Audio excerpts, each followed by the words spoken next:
This is about a bunch of thousands, millions of kids being told, you know what, you don't have to worry about any normal social stereotypes, male and female. You can come in and be whatever you like. Boys, you want to wear tiaras and heels. Girls, you want to wear Superman outfits. It's all fine. But there are now 72 different ways on Facebook to identify your gender.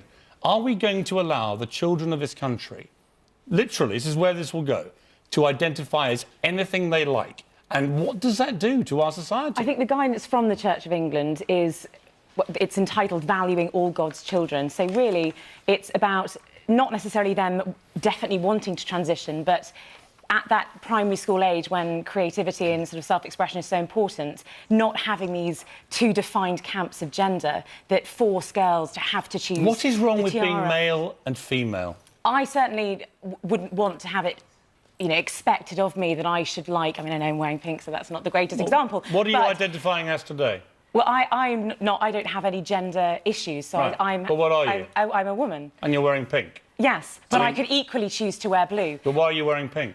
Because I happen to like it, but I could equally be wearing black or blue. Feminine colour? Anything wrong with saying that? No, because, well, men might want to wear pink. I think that you know, that's where, if adults are able to identify in that way, we have to realise that it starts off in young years, and I think particularly for girls, the idea that when they are confident, they're referred to as being bossy, or that there's this expectation that they would like to wear the tiara or the heels. And that girls can't be bossy anymore?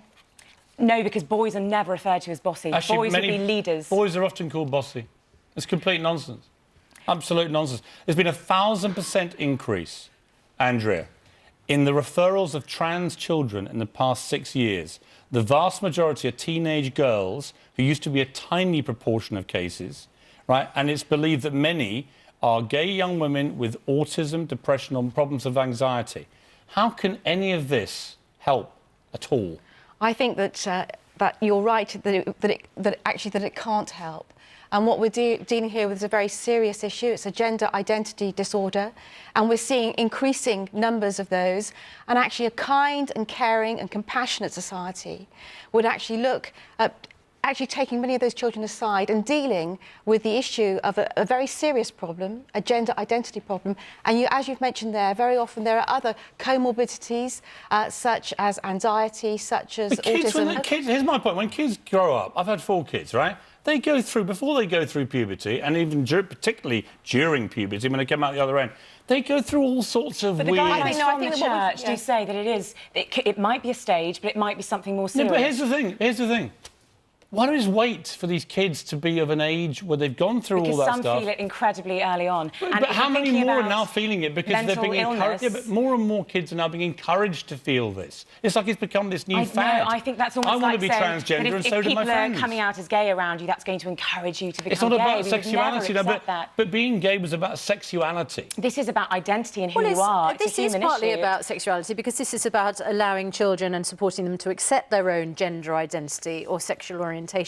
And I mean, part of the problem, Andrea, is that, as Ray was suggesting, there's one thing, your sexuality, but there's another, the gender stereotype that is imposed upon you. And if you are a little girl who wants to wear a superhero cape, or if you're a little boy who wants to dress up, you know, in a princess or, you know, tiara outfit, why not just allow them to do that without getting terribly het up about it? I think that this is way beyond the dressing up box. I mean, and I think it can sometimes be characterised or trivialised in that way, but it's not about reaching for the dressing up box. It's about something that's very serious, where children, primary school children, aged 4 and 5, are being encouraged in some senses to be confused about it. That's exactly so, Ray, that's my point, is that there used to be boxes of clothes, right? And kids could wear whatever they like, right? That's fine. Your kid wants to put on a tiara at home, fine, whatever.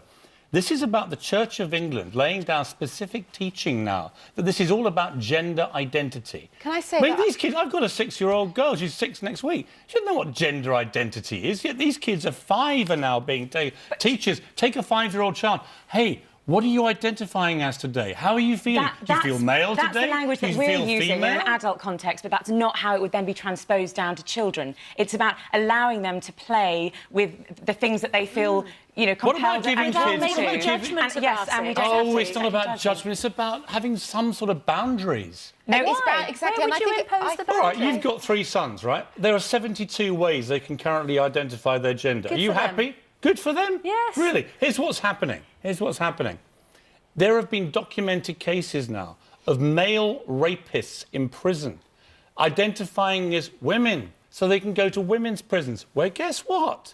They can attack women, right? This is where this leads. When you allow people to self-identify in any way they like, they will take advantage of that, and lots of little children will start getting very, Nasty very confused. people will always abuse Yes, that's a freedoms. very small minority. But and it's beginning to happen, and will happen more and more. Why should we let kids have a free-for-all about gender identity? Why not just say to them, look, there's male and there's female, I think that all right? one of If the when most you get tragic things older... about Why, this you know, discussion we is don't that treat the- adults in that way, do we? We don't no longer Yes. is it said. No, we don't. That women I have to do. do particular things. That I men look have at people, to. I go, you're male or you're female. But you don't Have an that's expectation of changed. how Yeah, they should you're not behave. gender what their fluid. work You don't might- wake up one day being a man and the next day a woman.